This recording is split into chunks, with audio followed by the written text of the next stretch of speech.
Welcome to the Ringiverse. This is, of course, the Ringers Nexus podcast feed for all things fandom.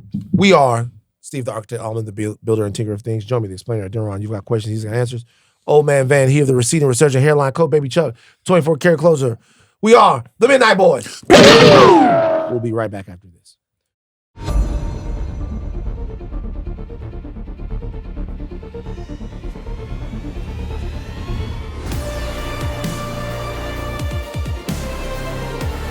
Okay, follow us on socials, Insta, Twitter, Facebook, and TikTok, Jomi. Guys. People are loving us, man. They're loving you. Mm-hmm. They're loving you, Charles. Steve, they're loving you. They're loving us. The content we're making is popping right now. You love it. I love it. It's great. It's good for my job security. There you go. Save Jomi's job. It's all it really takes. Keep Jomi's job. You can watch every Midnight Boys and House of Art episode on youtube.com/@Ringiverse and also on Spotify. Support the show visually. Okay. On Sundays, Talk to Thrones is back. Mal, Joanna, and Chris returning back to Westeros for Night of the Seven Kingdoms. Along with House of Art deep dives, they're doing those as well. Yep. Mm-hmm. The show is taking off. People are talking a lot of stuff. I saw Mina Kimes talking about how much she loved it. Wait, Mina Kimes is tapped into... Mina Kimes is loving Night of the Seven Kingdoms. Hell yeah. Oh, yeah. Mina Kimes. It's high praise right there. Who did I just see say that the last episode was the best written Game of Thrones episode in years, maybe since the Red Wedding? Someone said that. All right, since the Red Wedding is... I mean, CR's loving this. I know that, too. Oh, man, I don't... See, man... Since the Red Wedding? Well, you're not giving no love to Winds of Winter, and I don't really mess with that, man. Winds of Winter was better. Yes, right? Wait, Battle of the Bastards? I mean, I think they're talking... I mean, I can't speak for this person. I can't remember who they are. But it's one thing for a show to give you... If you say that it's better written, then you're talking about specifically that, the flow of the story. Uh-huh. I don't know if you could say, if they would have said this is the best episode, might be different. Sure. Best written, though. If you say best written, then you could maybe have an argument about some of the episodes that we're talking about. Like, they're huge spectacles and big battles and stuff like that that happen that make them probably better, more engrossing episodes. But I'm not saying that I agree, by the way. I'm saying, but best written would be a different metric. I think that's fair. Mm-hmm. That's fair. Yeah, that's the only thing I'm saying. But even that, though, there's been so much Game of Thrones, I'd really have to think. Mm-hmm. You know what? Let's do. I have a thought here. Like, show your work. Okay. Everyone, the takes. We talked about this on Tailgate a second ago. Show your work. If you have a take like that, I appreciate the take. Mm-hmm. But let's challenge each other as take people and discussers of this stuff. Takesmen. Take artists. Take artists. Take Smiths. Let's challenge each other to say a little bit deeper, even here. These are the 5 best written episodes of Game of Thrones in the last 10 years. Mm-hmm. This is why I think they are. This is where this episode of A Night of the Seven Kingdoms fits in. This is why it's better. Don't just have a take. Right. Make people a little bit smarter. Mm-hmm. We'll do that too. Like, it takes a little bit more depth to do that. But I really feel like some of this stuff is more engrossing than even we give it conversation. Really quick, while we're on it, I just want to know, do you think A Night of the Seven Kingdoms has leapfrogged House of the Dragon? Do you think it's like now the Better Call Saul to the Breaking Bad? Gotta finish the season. Gotta finish. All right. But through this point right now, it seems that they have a better handle on what they're doing. It's an easier job because Night of the Seven Kingdoms is a story. It's written out. Yeah. They have all the characters' emotions, their feelings. That's all on the page. Whereas in Hot D, it's a lot of third-party sources. Septon Eustace, Grandmaster Monk, and Mushroom are all just like, here's what happened. You don't know what Rhaenyra's feeling. You don't know what Alicent's feeling. So it's an easier job. Not to say that it's not impressive, but it's just two different leagues. I'm happy to resume that take after we see the finale, but I'm inclined to agree that this would leapfrog over my enjoyment personally of the first 2 seasons of House of the Dragon, only because this is better than the last season of Game of Thrones, if we're being honest. I mean, yeah. I mean, so far, yeah, but you know, we're comparing Ben something. 10's better than we're comparing something with 2 seasons to something with a half of a season. I'm just trying to be fair. Like, we're comparing something with 2 full seasons to something with a half of a season. If we were to say whether or not our enjoyment of this is equal to or greater than our enjoyment of House of the Dragon at this same time, we'll go back and look at the episodes. But I will say that up to this point, this feels like it's doing its thing better than House of the Dragon did its thing. It just feels that way. But it's more to compare from House of the Dragon, more ups, more downs, stuff like that. All right. On today's show, the Midnight Boys react to the penultimate episode of A Night of the Seven Kingdoms. God damn you. Okay, spoiler warning. We're going to be talking about a lot of different things, and so there might be some spoilers. Jomi's here, and he's into the lore. You guys got to see Jomi around the office. There's dragons everywhere. Dragons. The only thing I see in the office when I come in here is Jomi with dragons, and I see Aleya. Aleya's everywhere. Aleya's all over the place. Aleya, what you been doing? Everything. You got everything going on? Yeah. You happy? Okay, there you go. Oh boy. All right, Tough. You don't be asking that. Tough. I gotta check on my people. I check on my people. Okay. So spoiler warning right here. We're getting ready to talk about Night of the Seven Kingdoms. You're listening to a reaction podcast. The spoilers are coming. Alrighty, we gotta put you guys in the know. The only way to do that is Midnight Manifest. Chuck, take it away. All right, this is your Midnight Manifest for A Night of the Seven Kingdoms in the Name of the Mother, directed by Owen Harris, written by Hiram Martinez, Ty Mikkel, and Ira Parker. Nerves get the best of Dunk, and he's overwhelmed by the start of the battle. Knocked off his horse and impaled, Dunk goes unconscious, which leads to a flashback of his time as an orphan in Flea Bottom. Dunk, alongside his friend Rafe, are on a quest to earn enough silver to buy passage to the free cities by raiding dead corpses. Unfortunately, the duo are constantly harassed by Alistair, a Flea Bottom thug and thief. Rafe steals Alistair's booze and mocks the thief against Dunk's warnings. On the verge of escaping Flea Bottom, Dunk and Rafe are told the cost to the free cities has gone up, leaving the orphans despondent. To add insult to injury, the duo are ambushed by Alistair and his men. Alistair slits Rafe's throat, killing her and traumatizing Dunk. That's a drunk not Sir fair. Arlen stumbles out of a tavern and uses his haphazard swordplay to kill Rafe and his men, saving Dunk. In a daze and with nowhere to return, Dunk follows Arlen until the knight takes pity and makes him a squire. Hearing the words of his master to get up, adult Dunk awakes and joins the fray. Dunk and Arian engage in a long and gruesome duel that results in Arian yielding, but the knight is ultimately too late, because after the battle, Prince Baylor arrives backstage with a mace wound to the head from his brother Maker, and a despondent Dunk cradles Baylor in his arms as the honorable prince dies. That has been your Midnight Manifest. Let's get straight into the episode. Van, penultimate. We know what this means in Game of Thrones. We know what this means in TV landscape. What'd you think? Thought it was fantastic. Thought it was great. Okay. For me, enjoyed the entire thing. Was wondering how people might respond to an episode like this. I think the show continues to cook, continues to do its thing in a really, really amazing way. Chuck, I'm interested to see what you thought about this one.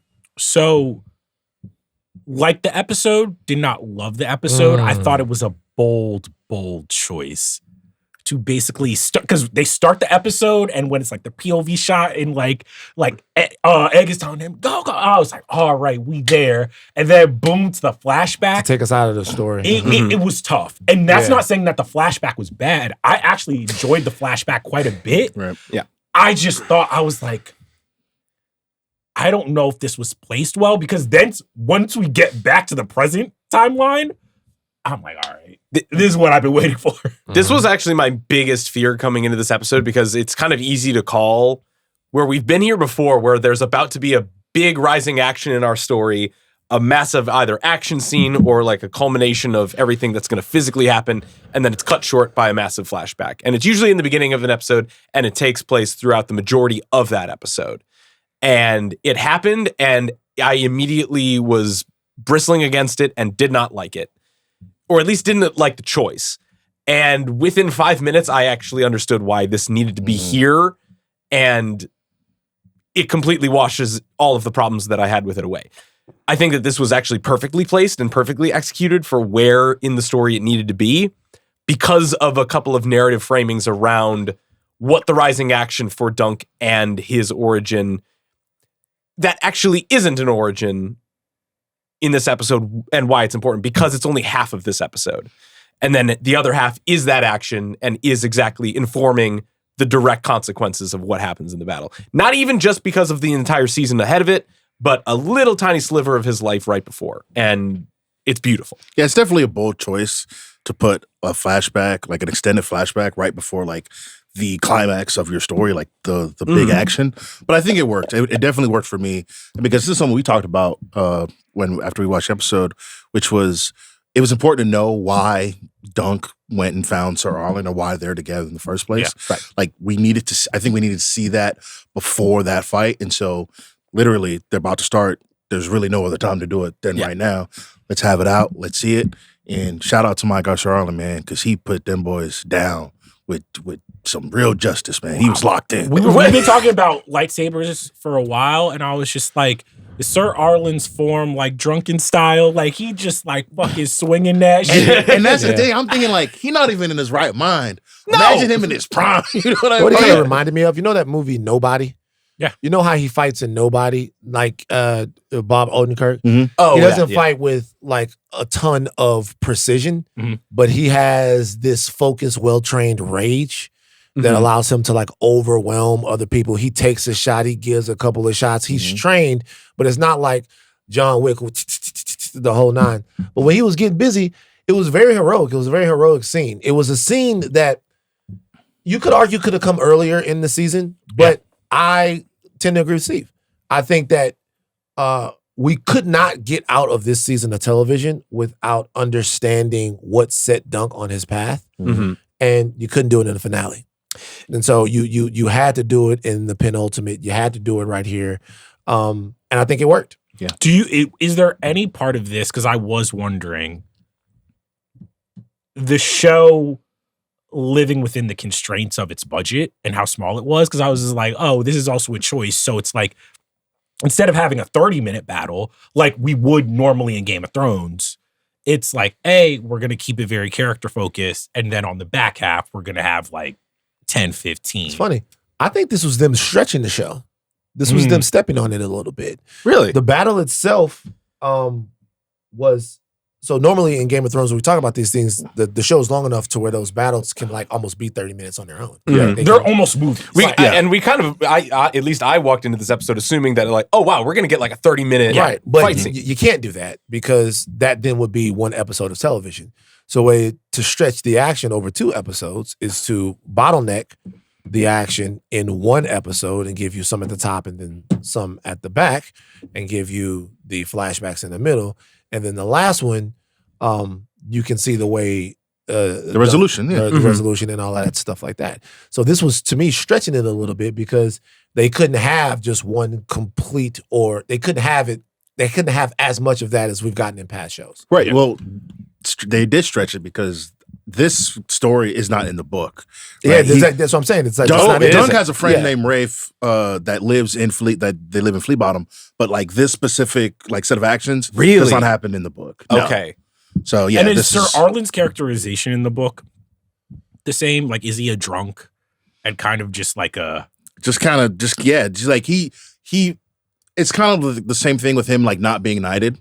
In the same way where they don't explicitly tell you that's what it was, but you can kind of like get from context clues that Sir Arlen like was a good guy to Dunk, but in terms of like being like a great knight, I think that's probably the brilliance of that episode, because like you say that they might have been stretching it this episode, and to me, I disagree with that, because if we are forced to have an episode where we flash back to the important thing that's going to inform Dunk to eventually win the day, I think the use of the story that they tell here and not say training montage with Dunk as to how to fight or why fighting is important, or him instilling all of the virtues of knighthood to him in his life, that isn't shown, but instead the things that we see in his life are the moments right before we meet Sir Arlen in Dunk's life, and the type of kid that he was right before he tells him to get up.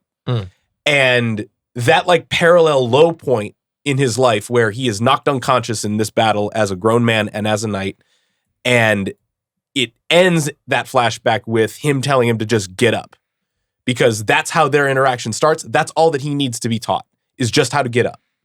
And to me, that is the brilliance of this show's construction, to where we never go back to that flashback in this episode. We never go back to him learning how to like parry or how to stilt rings or have like a overall big lesson.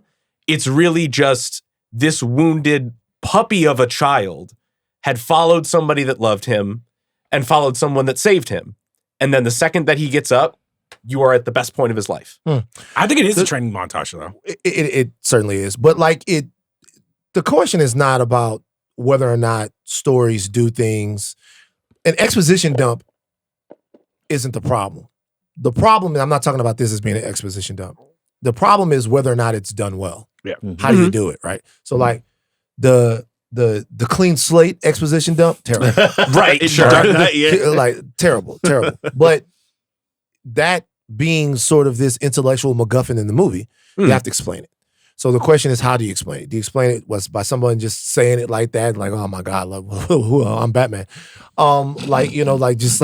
Or do you, and this is me being critical of Christopher Nolan, so shout out to the Reddit of the Big Picture. But oh my God. Don't feed that. Why are you I love doing it. It's that? fun to me. I like people who care about. But also, Nolan has a good fucking exposition dump in Tenet. Yeah. Just feel The it. whole- Just yeah, feel I- it. vibes. Great. I tend to enjoy people who are passionate about the things that they love. So Even though they call you a race baiter? I don't fucking care. Like, I really don't care. I think it's a cool community. But look, so this is what I would say. So the question about whether or not they're stretching it is there's no intellectual argument to be made. They're stretching it. They're stretching it because they added something into this story that's not in the book. Right. Right. So the question is, to me, whether or not they're doing it well. And they did do it well. They did it well. They gave you something that was meaningful into why the character overcomes. And also when I say stretching it, I mean not necessarily in a cynical way. Meaning a lot of times when we adapt things or when people adapt things from books to movies, we assume, and I don't mean to trigger people, that the story in the novel is perfect. And it is perfect often for its medium. For a medium that is drawing on dramatic beats and that is using the visual element of storytelling, sometimes you need more. A lot of times you need more. In the case of Running Man, which we just watched with Edgar Wright, he was too faithful to the book. Yeah. And the book, that telling of the story doesn't lend itself to a one-to-one adaptation. So they had to stretch it. It needed something more to get you to an arc structure that works for a television show, even a television show with shorter episodes, and they nailed it. I mean, I do think my favorite part of the flashback that informed the fight so much was how stubborn Dunk was about not dying. Like, he stabbed his fucking foot, and he will just not quit. And it was like, at first when I watched the fight between Dunk and Arian, I was like, this is ugly. Like, And he's kind of getting his ass kicked. yeah, like Dunk is getting his ass kicked, but the thing is, he just gets back up. He just won't say Stabbed in the chest, Yeah. stabbed in the leg. And that, to me, I was like, without the flashback, I would have been like, so Dunk sucks? And I was like, no. The thing that makes him worthy is that, like, you can't kill him. But just think about this. You're right.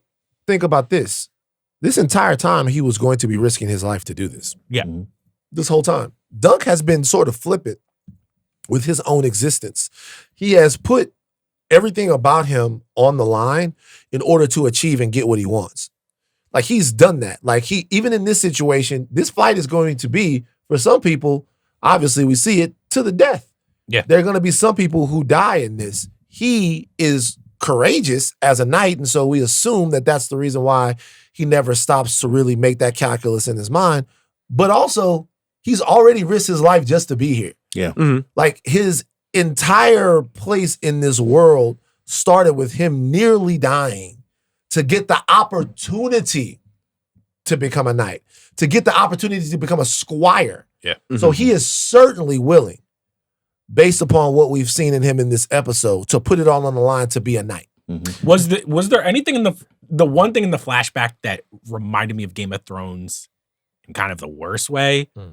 The Wraith getting the throat cut? The throat cut and lingering on it. I was like, this is a little much. That Gruesome. was a little much. It is gruesome, and it is kind of like, I wouldn't call it gratuitous, but it's certainly reminiscent of the tone that Game of Thrones has. And it's probably, I wouldn't say to the show's benefit to remind us of those things, because it could make a lot of mistakes that a lot of Game of Thrones shows and episodes have made in the past, but that particularly was awful. I think the better part to me that informed at least who Dunk was in this flashback is probably his like kind of philosophy of like, albeit childlike, with love and family, where he's like kind of arguing with Rafe in the cellar about not wanting to leave Flea Bottom because he understands that his mother is dead, but he's waiting for her to come back.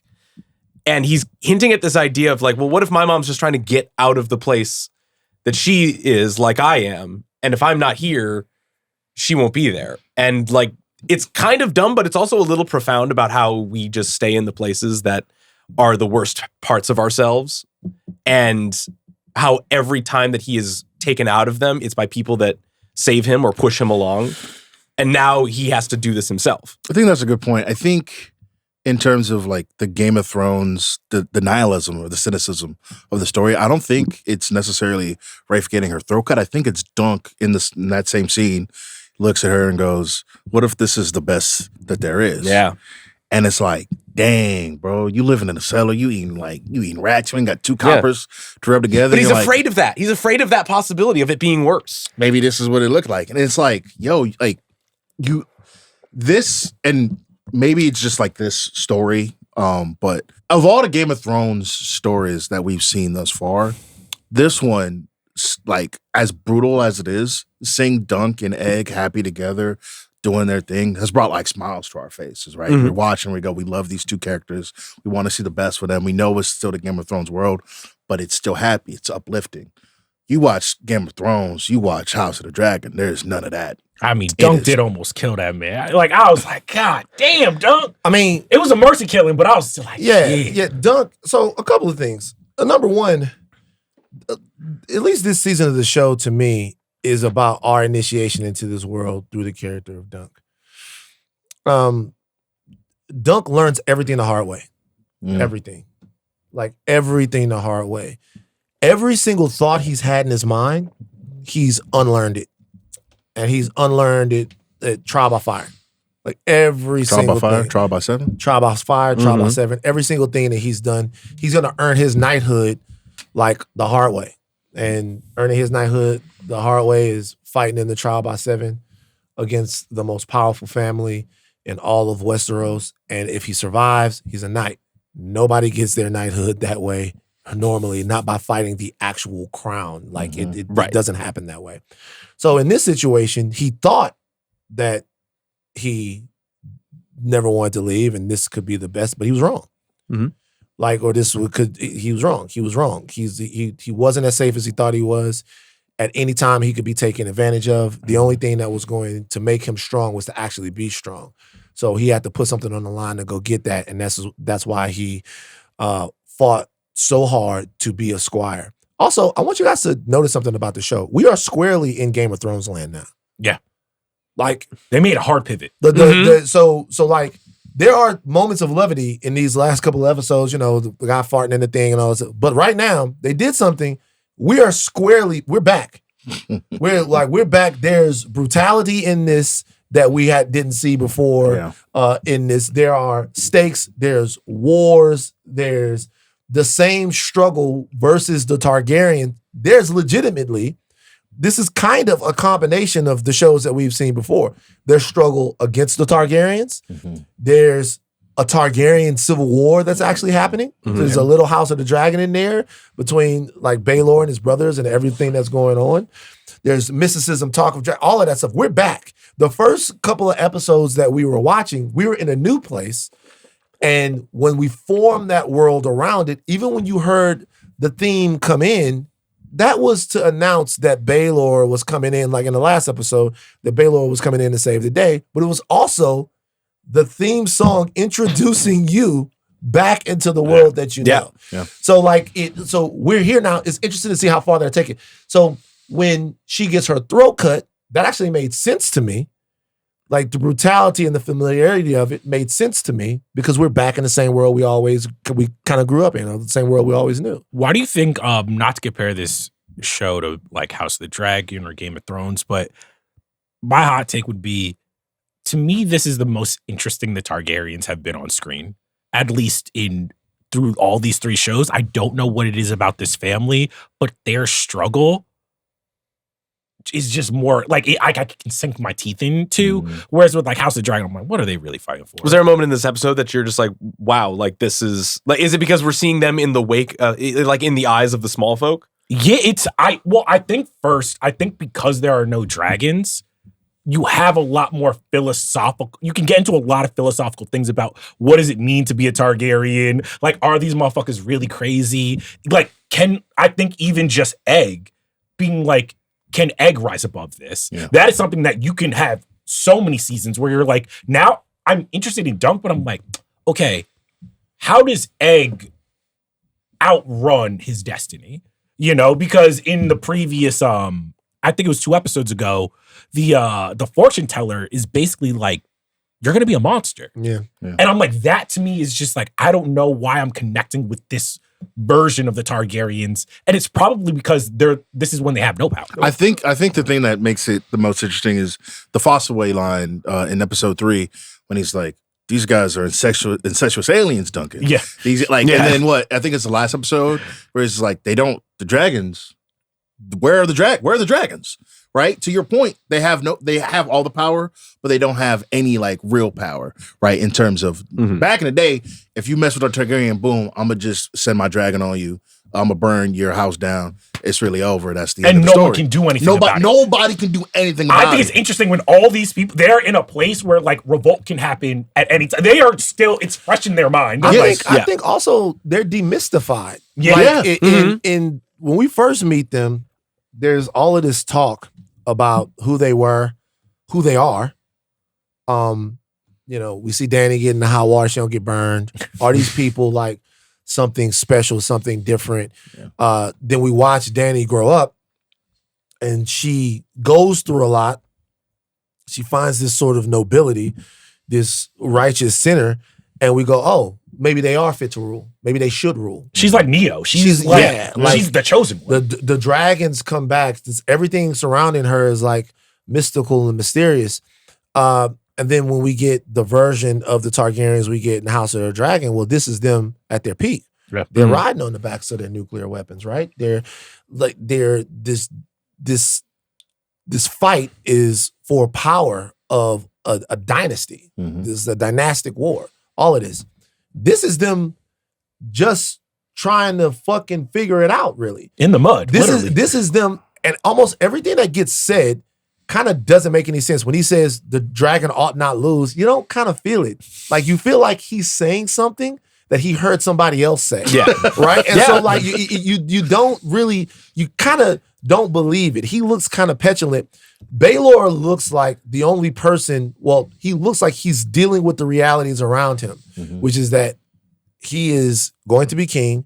There are a set of responsibilities that come around there. With that, should I say? There's a set of perceptions that come with that, and he's got to navigate those. And there are differing ideas within the family on that. And it's just like family shit on like how he should rule. That's family shit. Like there's a little brother who doesn't like his big brother, like for reasons that his big brother is abusive and all of this. They're kind of, yeah, sure, they're very powerful, right? Because they're the crown. They have the Iron Throne, but they're kind of boring. And they've never been boring.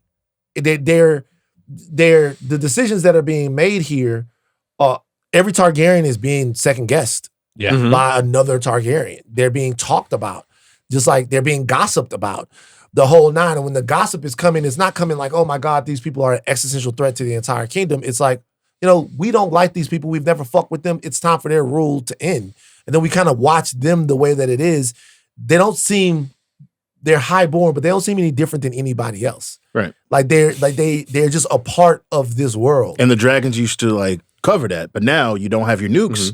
Who are you? And even the fact that they are not all blonde, even that, it's like you got a brunette Targaryen trying to figure out the world, and his son with one fleck in his hair. It makes them more interesting. It's kind of like the same conversation we're having over and over and over and over and over again about why Batman is better than Superman.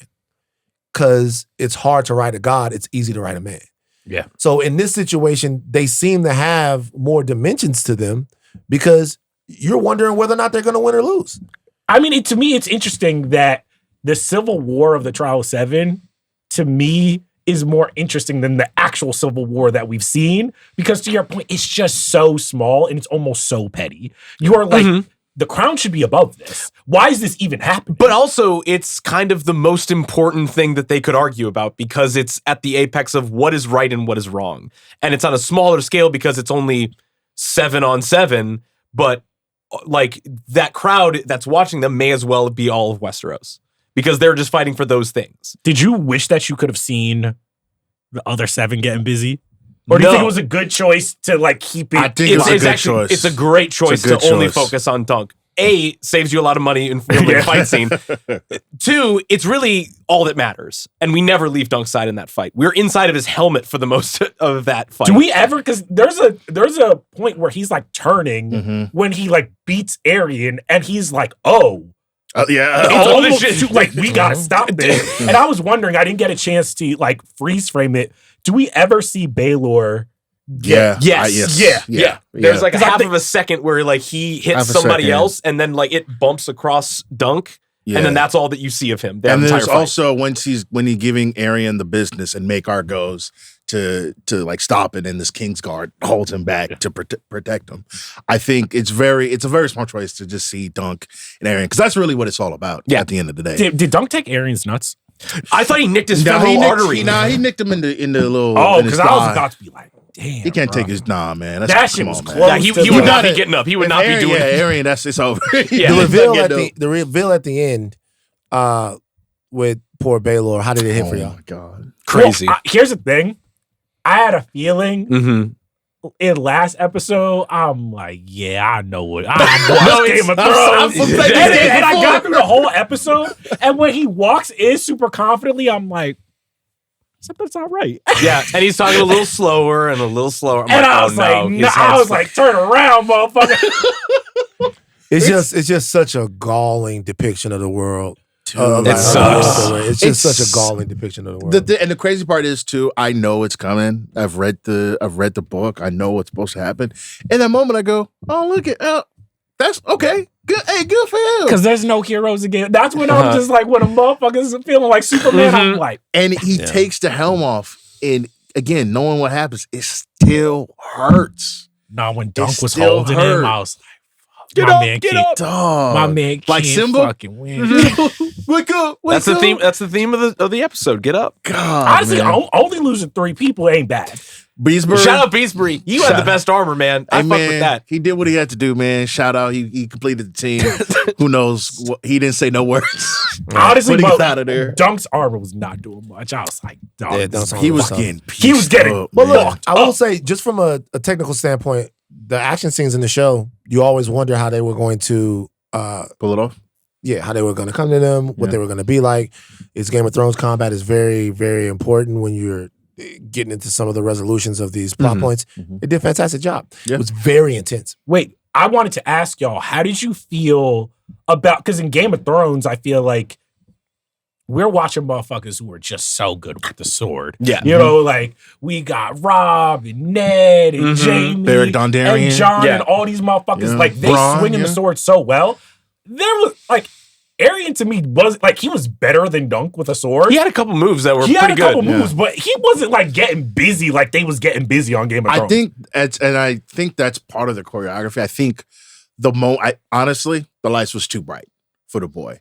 And so he got a little shook because Dunk is, it's supposed to be 6'11" in the thing. It just like, it was supposed to get dirty real quick because everybody's like, yo, what are we really doing here? The moment got too big for everybody. And so in like, you can see it in the swings. He wasn't confident. He was scared. He was like, it was supposed to be grinding, supposed to be dirty. And literally at the end, he's like dragging him through the mud because that's the vibe of the fight. It's not supposed to be clean. And it's supposed to be a dog fight. Well, nobody really, like, Arryn is not, he's a shit.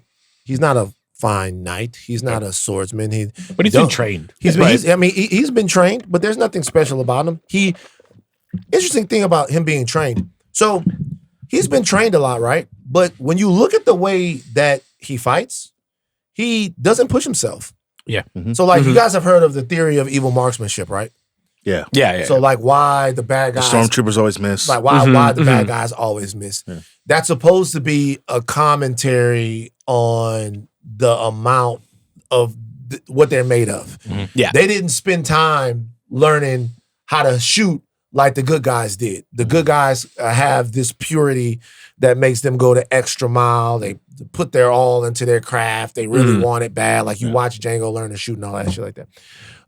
So for him, when he is in a joust against someone else, he takes the easy way out. So he takes the easy way out, and it will make you ask, like, how many times throughout his life, even with all the training that he had, did he take the easy way? How many times did he cut corners? He tells him to yield just because he wants to stop. Right. Is he the best fighter he possibly could be? You have that, and then the fact that Dunk is not trained like that. Dunk is trained, but not the way The crown is. this. Yeah. Like he's trained. So He's trained to just don't stop swinging. Just swing he's trained in the emotion and brutality and that.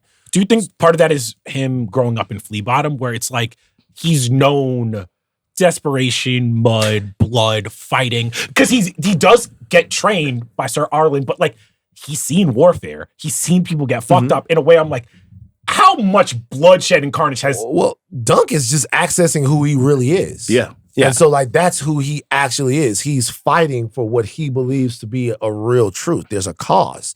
Like, Arian's whole fight, his whole thing is bullshit.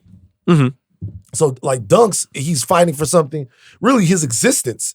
Obviously, his life in a real way, but also the way that he views himself. His ideals, yeah. His ideal. So he's gonna fight a little bit harder. And so this really, for both of these guys, is their last true training.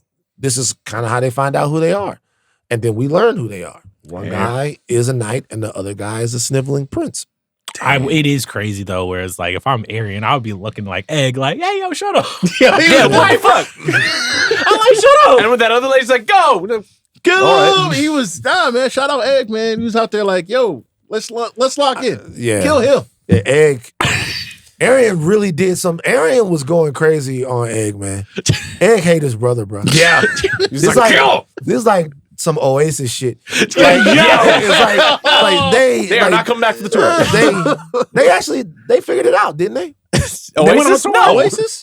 Oasis toured They last year. definitely were at the Rose Bowl last year. They were at the Rose Bowl, but like they're not pieced up. They're just there for the check. But they went back. If they tour together again, I'll tell you one thing: Arian and Egg not coming back for no check. Nah, they're not. not coming back for the check. Come on, man. They'll come back for the check. I'm trying to think of a couple of brothers that never got it back together.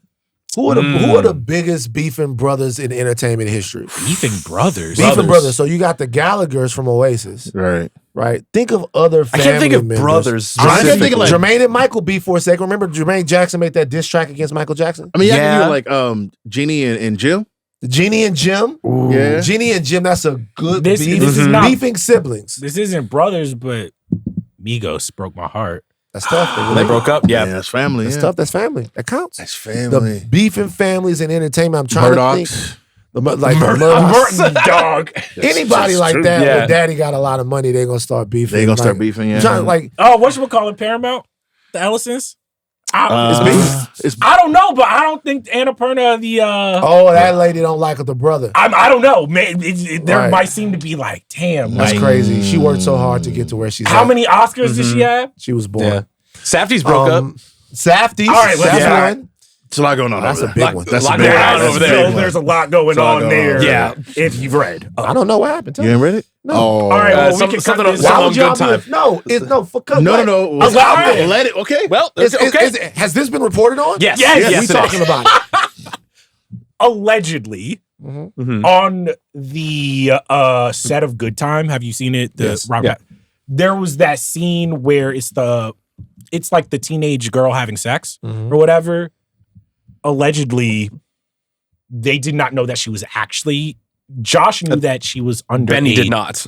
Age at the time. Benny did not, and supposedly, it was reported that is kind of like their riff, and people were saying like it was one of those Oscar moves where it's like, hey, yo, we gonna plant the story. I don't know if that's actually true, but the reporting is like one of the brothers knew that she was underage and was kind of like, we got to keep filming. And the other one was like operating. But then they made another movie. But he found this out like seemingly years after the fact. And then there was a falling out with their manager. Hold on. Yeah. He found out what years after the fact?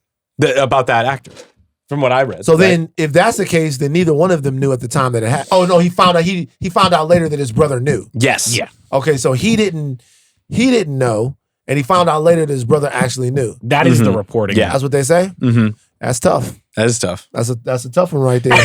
Shout out to Aleya. She also said Cain and Abel. That was a pretty big. Cain and Abel's the original. Yeah, that's the How do we original. forget? Does Man, Megatron and Optimus Prime count? Yeah, but I don't think they're fans. Have the Teenage Mutant Ninja Turtles ever beefed? I mean, that's Raphael and Leo. Right, but that doesn't count. Raphael always crashing out. Raphael and Leo. Raphael's always like, Leo, why are you trying to? But then Raphael never step up to the plate.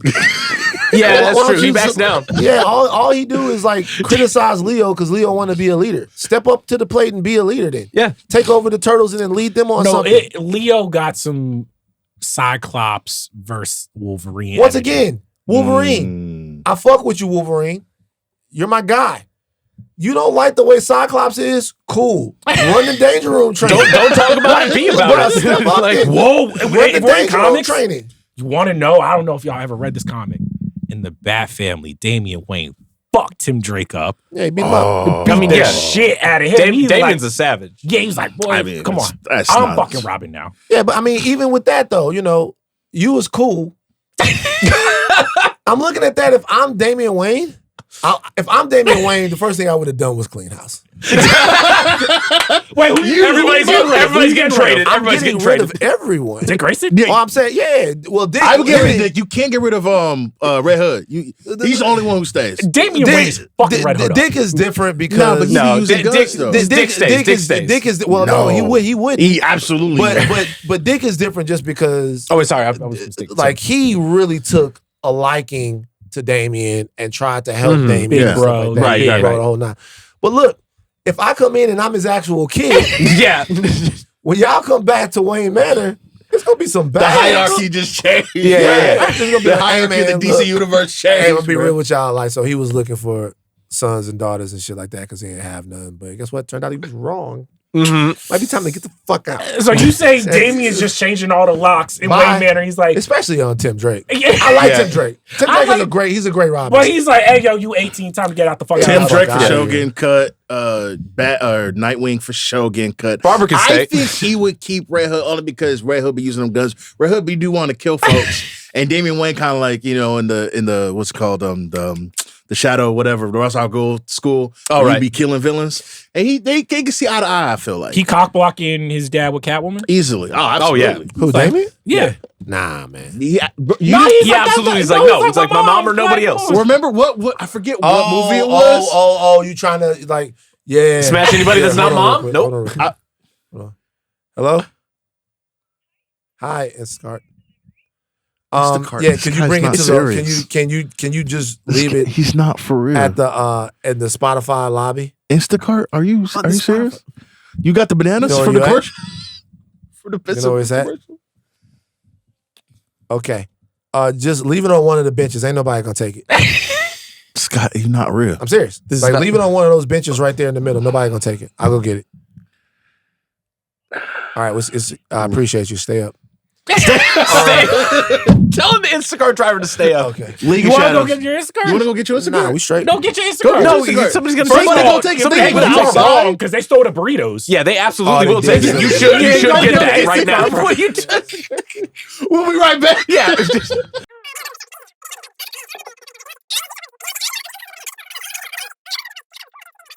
To get back to Game of Thrones, actually, speaking of like Wait, no, Saturday, before we get into Game of Thrones, Van, do you want to update everybody on your Instacart? Yeah. Got it. You got it? Got got it. it. What'd What you did you get? I need to get another hard drive and I needed some AA batteries. Some AA batteries. I felt like we could have found some AA batteries for you in the office. Yeah, I don't wanna You want I to? own AA batteries. You want to? You want to? You want to own it. It's my AA batteries. That's fair. I That's fair. I need that. By the way, I need that. I don't want the AA batteries that they have here. That's fair. I need that energizer, baby, that alkaline. You feel what I'm saying? Huh. Like that's my shit. Mhm. You come in here, you're like the green and white AA barriers that they got around this bitch. I'm not fucking with. So wait, are you like really particular about your double S? I'm telling you what I'm fucking with right now is that Energizer Bunny shit. Because I'm not like, I used to be a Duracell merchant, but at this point, man, you go to Home Depot, man. Nah, I go Costco, get you the 100 pack. 100 pack of Go this. for it. That's cool. Nah, we beating that motherfucking drum around this bitch. Okay. And I'm serious about it. Yeah. And honestly, I don't really like being questioned about it. Did I'm Duracell? just Hold on. saying, Like, no. the reality is the Energizer Bunny, that's what I fuck with. By the way, when I put gas in my shit, it's Chevron with Techron. Oh, okay. Nah, it might Chevron- be a lot of oh, niggas wow. fuck That's that. love. No, that's love. Nah, I hold on gotta for a like second. that. Nah, hold on for a second. It's Sounds premium broken of lady here. over Hold this way. on for a second. You was putting this in a Honda? It might, yeah. But see, this shows you something. When you got the Honda, that's when you need the Techron. Right. So I'm definitely putting Techron in my shit now, but when you got the Honda, that's when you need the Techron. Right. See, a lot of people, they double down. They go, well, shit, my car ain't shit. Let me get the You regular. just get So the let me unleaded. get the regular shit. That's not how you look at it. You know what I'm saying? Back when I was struggling with money, I would use the pure cocoa butter, the expensive stuff. Cause my wallet and my skin not gonna be fucked up at the same time. Wow. Okay. You see what I'm saying? Something, Something's gotta get on taken me care is of. gonna be premium. Hello, Ringiverse fans.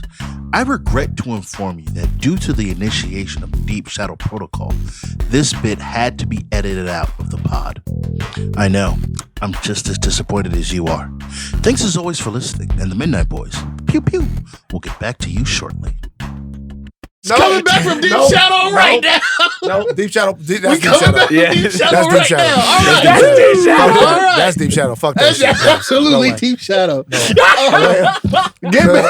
No way. Let's get back to Game of Thrones real quick. Yeah. You mentioned something earlier, and I've had this in my head. You were talking about Dunk being worthy, right? Do you guys think that Dunk could wield Mjolnir? Hell no. What a great question. So, okay, let's not just give takes. Let's give informed takes. Okay. Yeah. What do we feel like it takes to be worthy? Pure of heart. Pure of heart, yes. Standing up for the righteous. Basically, are you Captain America worthy? Are you a leader of men? Are you willing to sacrifice everything?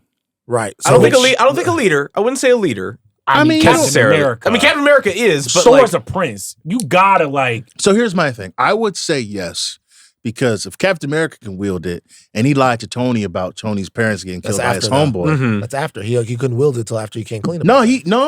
In Avengers: Age of Ultron, Oh yeah. He did, but he didn't. He couldn't. It pick it up. budged. no, he could have, but he didn't because he didn't. Like canonically, he didn't pick it up Guys. because he didn't want to embarrass Thor. No, he could not have picked up the hammer. Listen, I'm telling you what happened. All right. I'm telling you what happened. He didn't Let's want to have it embarrass out. Somi. Okay. So yeah. Is this So, somebody look it up? hold on. Ask Yeah. ChatGPT. So wait. So Yeah, wait, man. no. Hold on. If I'm wrong, I'm wrong. Is that true? Is that real? Yes. Okay. Who said that? I believe it was Josh. I pretty much that said Josh that. said that. Yeah. Josh Whedon said, okay. Yeah. I don't believe in shit that he says. But I still, but Also, I know he directed the movie, but come on, like you can't be like Captain America could actually like. I'm like, It is a bit of a weaseling like. I mean, you saw he Run back. budged it. I And he was saw like, budge. I honestly don't think he could have picked it up. But that's fine. Let's say that Captain America's been worthy in the comic books for a long time. Yes. Let's say that he is. Like, let's not get caught up in midnight semantics here. So then, if that's the case, then so bravery, sacrifice. Because remember, bravery, sacrifice. Remember what happened for Odin to make Thor worthy again. Yeah. Thor had to put somebody else in front of him, Sure. which Dunk has already done. Mm-hmm. Then there's courage. Mm-hmm. All right. Then there's, to me, a lack of cynicism. There's belief, Mm-hmm. and like we talked about it, service. So maybe he could. I think he could, but follow up question: do you think Baylor would be a more worthy candidate, or no? He's too cynical. I think the whole king target, because even this whole thing, Yeah. this whole thing is happening because love Baylor. Yeah. But Baylor could have went. He could have went. No. What he did was like he could have. Yeah. He could have went. No. Like I don't think blah blah blah. It's fine. You'll live. Everything go in peace. He could have done that, but because he is the king, he can't break with tradition in that way. So he still had to color within the lines. I think I'm leaning yes, but I think that there is a slight lack of self-actualization from Dunk. That like he has not achieved his final form yet to make him worthy of Mjolnir. Yeah. Like he is absolutely has the qualities, but I think he needs a little bit more time in the How oven. old is Dunk? In the book, he's like 16, 17, but I think they aged him up I here. have something else to say, by the way. I think that the hammer cheats for Thor. What do you mean? What? I think that Thor is less worthy, so overall, than other people. What do you mean by that? Thor is arrogant. Thor is foolhardy. He stays that way. Thor is brave and all of that stuff like that. But like, there are other characters. Like, why can't Spider-Man pick up the hammer? Has there been moments where Spider-Man has? I mean, I'm talking about in this world. Okay, sure. I'm like, why can't Spider-Man is, it's like if you look at it. I don't think you can be plucky and pick up the hammer. I agree. Sure. But at the same time, what I'm essentially saying about Thor is there's some home cooking with the fucking hammer. I think it's a one-time. The hammer's made for him. It's his fucking hammer. It's a nepo. It's a nepo hammer. It's a nepo hammer. I mean, yes, but I also think like once you're worthy, then you're worthy. It's like it's like a card. You're like, hey man, it's like you can always cash it in. You know Bullshit. what I mean? No. There's so many times where you can't put the hammer in. Right. Yeah, Fine. Right. Okay. This okay. is but The unworthy Thor. There wasn't an enchantment, right? Remember, like his dad put the enchantment on, so he couldn't pick it up unless he was worthy. Right. Remember, in the end game, he goes back. He doesn't think he's worthy. Who? Thor. He doesn't think he's worthy. He goes out. He go back in time to the Dark World. Yeah. He doesn't feel worthy until he sticks his hands out, and the hammer still comes. Even if you feel unworthy, the hammer still comes. That's to not you. what I'm talking about. Like, Who is more worthy? You're talking about whether or not Thor feels worthy or not. You're talking about the hammer, like regardless. I'm talking about the fact that if we talking about the fucking hammer and the hammer just reacting to how good you are, Thor is very good, but Thor also is arrogant. Thor is also hard-headed. Thor is like a bunch of stuff. So like kind of dings against his character. It's his fucking hammer. To the strength of It's his hammer. Right. The daddy gave him the hammer, enchanted the hammer. Honestly, what the dad really did was gave him the hammer, then tell Thor he was worthy. It's fucking basically, I'm gonna be honest with you, it's like Skydance.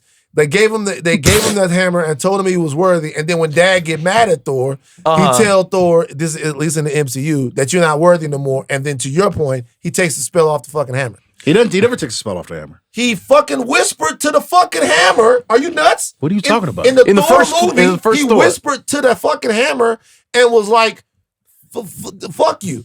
And then he threw the hammer to earth. Yeah. He didn't take the enchantment off. He put the enchantment on. Well, what I'm saying, either way, what I mean is he put a spell on the hammer so Thor couldn't lift it. Right, until he's worthy. Because otherwise, the fucking hammer is for Thor. Okay, it's Thor's hammer. Right. So Dad got involved, and even when he cried, to me, that tear means, hammer, you're good again. Because if that's the case, why we even show Odin? He was knocked out fucking cold. Like why King of taking naps, by the way. Why do we even show Odin? He's knocked out cold. Odin cries, to me, to spell off the hammer, Thor's worthy again. Thor's a fake hammer. Whoever holds this hammer, if he be worthy, shall possess the power of Thor. If you're not Thor.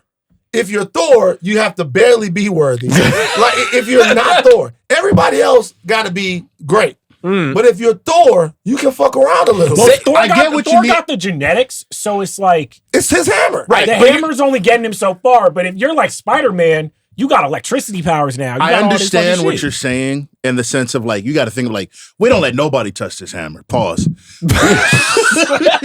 Like, we got to like, think about like real people, fictional people. Right. It's like Cap, Optimus Prime, that's it. Right. Like, we don't let nobody. But didn't Vision wield the hammer? Right. He did. Vision picked it up. That was bullshit. But he got the power stone, cosmic you know, power, he got the mind stone. And technically, you know what I'm Thanos saying? picked it up and threw it around too. Not when. In Endgame, he lifted it up and He swung it again. didn't. Yeah, The hammer? yeah. Man Nah, didn't know you're he smoking didn't. crack. Wait, You No, talking no, about sorry. the- It was the Stormbreaker. Stormbreaker. He did that with That don't got Stormbreaker. no enchantment. There's no Doesn't have spell on enchantment. Stormbreaker. There's no Yeah. there's no My spell on question that being, Cap's in a room, Thor's in a room, Hammer's on the ground. They both call for it. Who's it It's going going to? to Thor. It's going to Thor. Yeah, it's going to Thor. You know what I mean? You don't know But that, if dude. you're Thor, I'd feel a type of way. I'm like, damn, I turn my head like once. Thor was happy for Cap. Yeah, Sure. He had to ask. He was like, But that oh, was the yeah. running gag in Love and Thunder, though. Give me the anyway. That was a good gag. The one gag where he's like, oh, for real? Where Stormbringer's like jealous and it like Yeah, floats in. like that was when the movie became too much. I get it. It's stupid, but it was funny. Nah, it's fucking ruined the shit. Okay, I do think the level that Thor has to be at versus like his level of worthiness versus everybody else's level of worthiness. I do understand that. I'm just saying. I look at Thor do stuff, and I'm like for example, Thor joking like you're all not worthy, and like the whole nine is like that's Thor being a little arrogant and all of that stuff. Cap actually was the humble. But our Asgardian worthiness to me is different from human. Probably right. Their scales are fucking different because like Thor to us he's an asshole. In Asgard, these motherfuckers Probably is like, warriors yeah, and they shit. warring and These shit. Game of Thrones motherfuckers like There isn't a single person in Game of Thrones that No. can hammer. Outside of Dunk. Bro, even Odin himself, I could make an argument that Odin is not worthy. No, he's not. He can definitely pick up the hammer though. He can can definitely pick up the hammer. Odin is not worthy. Odin taking over people. Odin is a fucking colonizer. Don't get me started. You know what? No, you're right. No, you're right. In Ragnarok, he did the ceiling, all the painting on the car. well, who's the worst colonizer in the MCU? Hold on for a second. Just to let you know. Do you know more proof in what I'm saying? Hello. She caught the hammer. Yeah. Oh yeah. You know she not worthy. But the reason why she could catch that bitch and do what Because of she family did to it, bloodlines. because it's they fucking hammer. Well, she had Van magic. wins. It's magic. They had to destroy Asgard It's to kill her, their man. hammer. It's- Is that like the reason why they can do it? Everybody, they probably got cousins that could pick the hammer. Loki couldn't pick up the hammer. What? I guess Loki's He's not actually not their blood. fucking family. Wait, He's at the not end of, blood, yeah. end of Loki season 2, I feel like he might be worthy now. They might be able to pick Maybe. the Might hammer. be worthy now. I mean, he controls But all see, of that's- time now. once again, last thing, that just shows you what a dick Odin really is. Yeah, You're going Odin's to adopt ass. this man, right? But then you're not going to give him hammer powers. No. You're going to keep him on the He don't get outside. the McDonald's. Hammer powers, Little blue yeah. son of a bitch. He You like treat him- Catelyn Stark. Y'all brothers, we not really brothers. I know we not brothers. Wow. That's why I'm taking this shit over with my frosty motherfuckers. I know we not brothers. I look at it different now. Fuck it. Fuck the whole thing.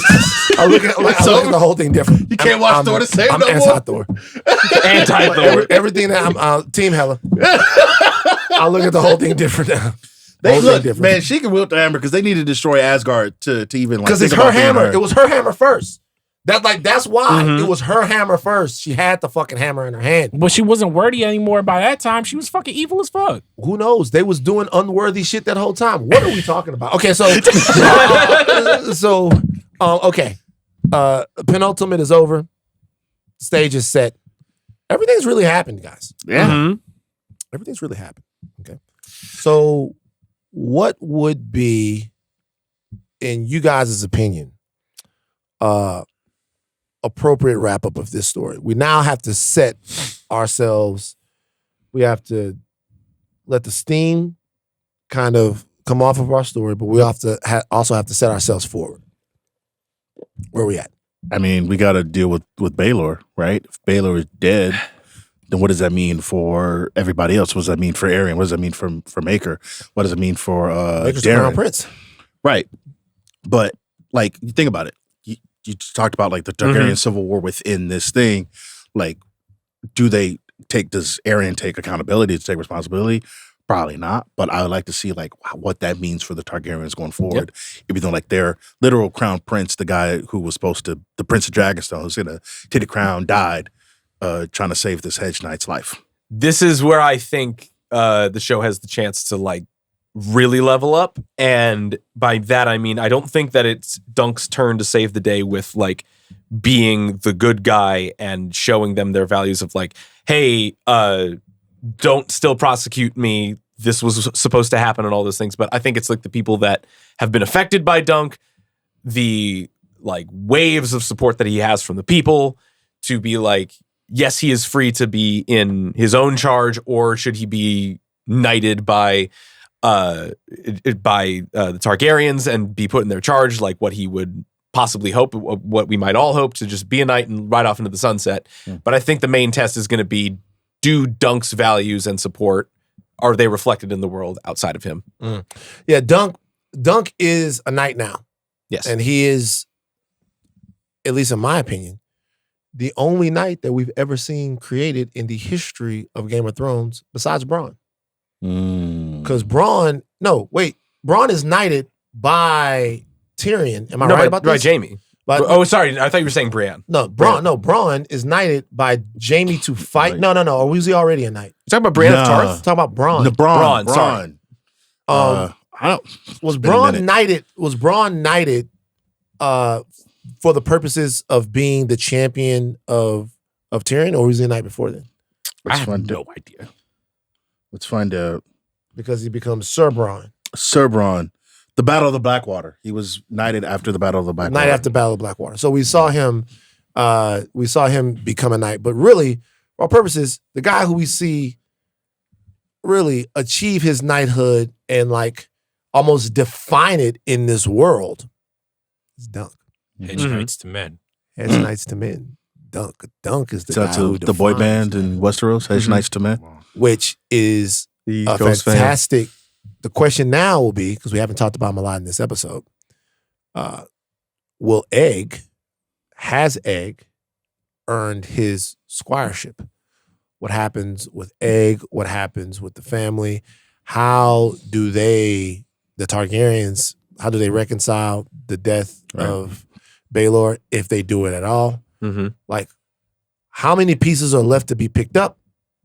And how do we pick up the pieces and then start ourselves on a new adventure? One thing I'm interested in is I'm like, dog, Aryan, he took, like, how do you take an L like that? Because, like, when they sing songs of him, they like, yo, we got pieced up by a hedge knight. Like, you can't go back to, like, the fucking... Real sad. Go back to King's Landing. I don't know if we're going to hear from Aryan again. No, I'm not saying we are, but I was just, like, wondering. I was just like, he can't go to King's Landing. Motherfuckers be like, dog, you can't be the hedge knight. No. You ain't shit. Get the fuck out of here. Yeah. It's tough. He always knew he was sort of a bitch. His dad is probably going to cuss him out for all of this. I mean, his dad is probably...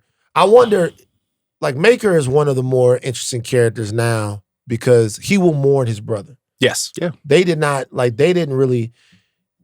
where Maker's place in all of this now will be really interesting. It'll be interesting to see how the whole family reacts to this. Yeah. But I mean, Aaron to me is essentially like Thor in a lot of ways. Oh my God. All right, Aryan, let's wrap it up. Aryan's not. I love Thor. That's nasty word. Don't do that. Don't I put do. that. I love Thor. Don't put that names like that, bro. There's been a lot of Thor disrespect on this podcast for no good reason. Can I throw out my bad, dog? My You've been through a lot. No, seriously, I'll just side. Thor, you've been through a lot. Yeah. But sometimes I look at him, I'm like, he is kind of being not worthy-esque. Whoa. He is a single father, and we know how hard it is for single fathers in this world. It is If tough. that don't make you worthy, I don't know what does. That's very true. That's very true. Wait, could he? What was her name? Love. Love. Could Love pick up the fucking hammer? She definitely picking up. Oh, yeah. She got the power Man, constantly. just let her fucking have Stormbreaker. Okay? It's like, let her have Stormbreaker. Like, because the worthy thing is kind of getting diluted. Oh, we women stepped can't on be the worthy worthy. now? Huh? Women can't be worthy now? Who are the worthy women in the MCU? Let's think Jane about it. Foster. Jane Foster. Jane Foster's worthy. She picked Yeah, up the there's too hammer. much blood on Black Widow's ledger. Nah, she could never she be can worthy. never. Nah. She can never do it. worthy. Gamora See what I'm Kane. saying? Gamora. No way. Definitely not. Valkyrie. I mean, she Scarlet has Witch. Valkyrie Valkyrie. could be Nah. Valkyrie could be worthy. Captain Marvel came after she killed all them Kree. No. Captain Marvel could be She a worthy. war criminal. I feel like now. Scarlet Yeah. Witch definitely could, but No. not Are for you the fucking not nuts? for the Are you worthy crazy? reason. Wait, Stop. Let me no, finish. it's like, no, what you said was ridiculous. Raising your voice She isn't could gonna- because she's fucking powerful, not No, because that has she's nothing worthy. to do with If it. we're It's working terrible. on reasons It's that terrible. Vision It's could. terrible. Like, watch this. That's a clip. That's a clip. That's the worst Scarlet Witch kidnapped the They 15-year-old let girl. Vision do it if we're working on that bullshit. Scarlet Witch tried to kill a child. All right, she took She took a whole town hostage. Not even who to kidnap. Like, hold on. She took a whole town hostage. Tried to kill a child. Murdered the Illuminati. You don't think she could magic her way to pick up the hammer? Killed the husband. Was literally the villain of a whole movie. That's a take. Could she magic her way to picking up the Nah, hammer? man. Yes or no? Nah, Come on, man. no. Nah, man. She Come can't on, pick the man. hammer up. Then I guess no. Vision Nah, couldn't. bro. I guess Hell Vision nah. couldn't. Vision actually nice. had the Vision a Mind nice Stone. guy. Vision a nice guy.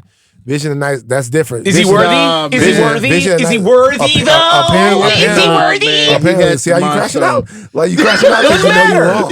So see how you crashing out? You crashing out because you know you're wrong. Hey guys, you guys think None of this means anything. you guys think Red Skull could alter him? Yeah, you think, yeah. Red Skull. Like who else? Who Fucking else? Bucky Barr Winter Soldier. Right after he kills Tony Sparrow, he's like, You know. I think Killmonger. wrap it up. Wrap this shit up, bro. Scarlet Witch. That's a tough one right there. That's crazy. Oh my Her god. black eyes dripping blood on the hammer. She was gonna kill American Chopper. Gonna kill a child. She was gonna They went do too it. far with that. What? Yeah. They went too far with her. They went too far with Scarlet Witch, bro. It's tough. I feel for Elizabeth Olsen because like there's definitely a world where you have like a Scarlet Witch like heel turn, but at the end of the day, she could still like come around and be like an Avenger or hero. But there was like, nah, we're just gonna lean you all the way to villain. And she's like, I want to do You that. think they're gonna bring Elizabeth Olsen back in the X-Men not for a movies? check? She not. They You got don't they think- got to do some real work to bring her back. She was mad. They after definitely that movie. gonna do no more mutant shit. I guarantee it. No more mutants. All right, we'll see. They ain't We'll got see. A mutants lot. right We gave now. you guys a lot. Aleya, shout out to Aleya, man. Aleya back there. Who else? Is anyone back there with you? It's just Aleya? Aleya. Aleya doing it. Aleya Zenieris by herself on the ones and twos. Ask her how she's doing. DJ Aleya, Aleya, how you doing? I'm living, bro. That's what the fuck I'm talking about. I tell you who can pick the fucking hammer up. I tell you who's worthy. Motherfucking Aleya. Hell yeah. AZ in this bitch. That's the fuck I'm talking about. Fuck all this shit. All right, that's a wrap. This week on the Ringerverse feed on Sundays, Talk to Thrones. That's one of Steve's best crash outs. Talk to Thrones is back with Mal, Joanna, and Chris return to Westeros for Night of the Seven Kingdoms, along with the House of R doing their deep dives. More Button Mash coming soon. You guys, if you're not caught up on it, go watch Fallout. I'm playing Fallout now. You're playing Which Fallout? one? How are you Fallout feeling? now. 4? Fallout 3. 3. Oh, Ooh, good my one. Told me to goodness. start with Fallout 3. By the way, I didn't realize the shit looked janky because it's not on the right shit. What are you talking about? Like I'm playing it, but it's old. It's the bitch is old. The Yeah, bitch it came comes out on the PS3. I don't like that. I don't like that type of shit. 2000. Ooh. We'll just play Fallout 4 then. I don't. Well, that bitch is old too. Okay. Yeah. So I'm just letting you guys Fallout. know. When did Fallout 76 come out? Like 5 years ago. Whatever it's it is. probably- So there's no Fallout that's made specifically for these systems. No, No. but they've like updated Fallout 4 to be for present day consoles. So it works. It Yeah. looks better. Because Yeah. like I'm playing Fallout 3 and it's that bitch. Are you playing on the PS5? Yeah. Oh my god. That bitch is what the fuck you mean? You know I what? mean, Fuck well, it I'm was not made playing no for- more. I'm not playing no more. Ben, it's over. Nope. All right. Because See, you know see what? how fickle he is? You see how like how you know, like, all right, I'm not Scarlet playing no Witch, more. let's calm I'm not yeah, you has told me a lot. yeah, you know what? I'll go on a YouTube deep dive about it. I'm telling you. Nah, we clipping this out. Of course you are, because Of course you are. there's not enough pain that a white woman can do Right. not to be able to pick up the hammer. It's the same thing we go through every time. More Button Mash coming soon. It doesn't work on the system. It doesn't look the same. I'm sorry. It doesn't. Look It's the it's same. an older game. Yeah. You can play Minecraft. Minecraft. Yeah. Don't get him on You would love Minecraft. Minecraft. He would love Minecraft. I want to play Fallout, You but can, I want it to look good. Our producers today are Aleya Zenieris, Devin, and Jomi Adeniran. Hashtag, should Jomi be worthy? definitely not. I think so. Should he though? I think Jomi is worthy. I think you're worthy. I don't think. I don't think Here's we the thing. worthy. I think Jomi is worthy, but I can't see him in the Miles Morales. By Odin's fade. By Odin's fade. By Otis. Why they do us like that? Y'all laughing. That's not funny. That's great. That's so- why do we get why does that happen to us? Like why can't it be regular? So Like, I look like at it, but then there's that. But there's also I saw a tweet the other day, and it's Miles and Cap Falcon. Oh, dapping up, like dapping that? up, and he's like, "Oh, what's up, my boy? Hey, good to see you, my boy." And the quote was, "Why can't you let him say the N word, man?" And I'm like, "Yeah, why instead of my boy, what's up, my like, you know?" Who would say it to who? Cap would say it to Miles. Cap would call Miles the N-word? Sam Wilson. Falcon. Oh no, that's cool. Yeah. I fuck with that. You see, And I'm like, but I'm like, I think, Actually, no, because that's always gonna be because my thing is like, who's writing it? That's where I'm at. Like, who's letting? It's not like I don't want no Tarantino in my Right. black superheroes. But here's the thing. What happens if like Sam Wilson tries to call like T'Challa my nigga? He's like, no. Oh, T'Challa. We don't do that. bro. T'Challa ain't going for that. T'Challa not cool. T'Challa don't say the N-word? I don't think T'Challa says Not the only N-word. does T'Challa not say the N word, I don't think T'Challa he says definitely the get N-word. offended when you call him the N word. I think T'Challa, I think that if you refer to T'Challa as the N-word, he would give you a whole fucking soliloquy monologue. Wait, Is he doing like the Spike Robert Lee? Downey Jr. for 400 years? Yeah, he's on the whole. Is he yeah. Spike Lee? Does he hate, like, does T'Challa hate hip hop? He's like, nah, I can't fuck with mean, that. bro, No, I don't think it's that deep. I don't think it's that far. I don't think he but- fuck with him. I think T'Challa only listened to TDE. He not no Dreamville. So I not listening to think- Cole? I Definitely think- not I listening to think that J. T'Challa only listened to TDE. Wow. T'Challa listened to TDE. Okay, T'Challa Well, fucking Public with Enemy? Kendrick. Yeah, but I know that's PG Lane. Shout out to everybody. But he fucking with that whole family. But if you try to throw on some QC, some old No Limit, Some T'Challa Young not fucking Thug, with that. some Gunna. T'Challa not listening to that. He not fucking with it. No, Sure he is. Yeah. Sure he listened to the whole fucking thing. Whoa, he not listening to nothing from the Bay. He not listening to some E40. He definitely listened some Too Short. Too Short. T'Challa? T'Challa. First of all, word? I'm listening to motherfucking Too Short. Too Short is for the real ones. I don't think T'Challa fucking with that. I think that T'Challa's gonna feel weird when the Too Short pops on. I think that he will. Y'all see, a lot of the Too Short y'all know. I know the Too Short from the 90s, and he Short never changed. What I'm saying, I don't think T'Challa listens to that. I think T'Challa judges us, man. Shuri for sure let the N-word fly. Shuri, I think T'Challa is different. Yeah. I think T'Challa is kind of like an Obama, you know. Yeah. It'd be like that. Where's his Jennifer Aniston? Addition And Camille. What? Come on, man. We were so close. We were right about to get out of here, man. Man, show was about to end. Why are you Jennifer like this? Who in the MCU could be Black Panther Jennifer Aniston? Ooh. Probably actual Jennifer Aniston. No, because I'll tell you one thing, bruh. If you Black Panther and you show up with your arm, and you got Captain Jennifer Marvel on there, there's conversations. You can't go back. We finna kill you. You kidding me? bro. Oh my god. What? Florence Pugh? I mean, Black Widow? Post-storm? I wouldn't condone the behavior, but I'd understand. You know what I mean? That would be crazy. Shut up, Joe. That would be crazy, though. Additional production from Arjuna Ramgopowell. What happened to the Man, Steve said that Scarlet Witch can Nah, win. we and just we lost the plot. It was before that. It was It's when before you that. went to go get your Instacart. That's probably it. Yeah, But the like- car broke us. But it was the whole hammer thing. I crashed out on Thor. Steve came with the take of 2026. Yeah. The Scarlet Witch. Could pick up the hammer. Y'all think By Odin's fate. Y'all think Tom Cruise of Collateral could wield the hammer? Freddy Krueger.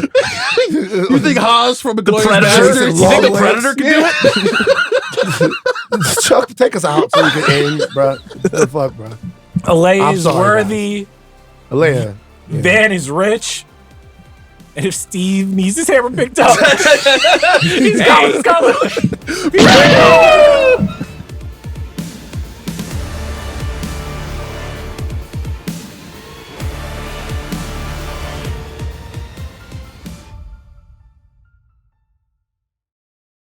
What are you doing? You want ChatGPT right now?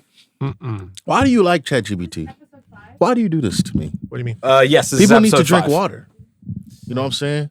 You can't be like, hey, yo, ChatGPT, you know, what was the last time the Lakers won the championship? And now people are dying. Those dumbass 'Cause you videos can't- are kind of funny, but if I didn't know that they cost like 20 gallons of water each, then I'd feel bad. I can't do it, man. Yeah. I can't Can't do use it? I can't use it, man.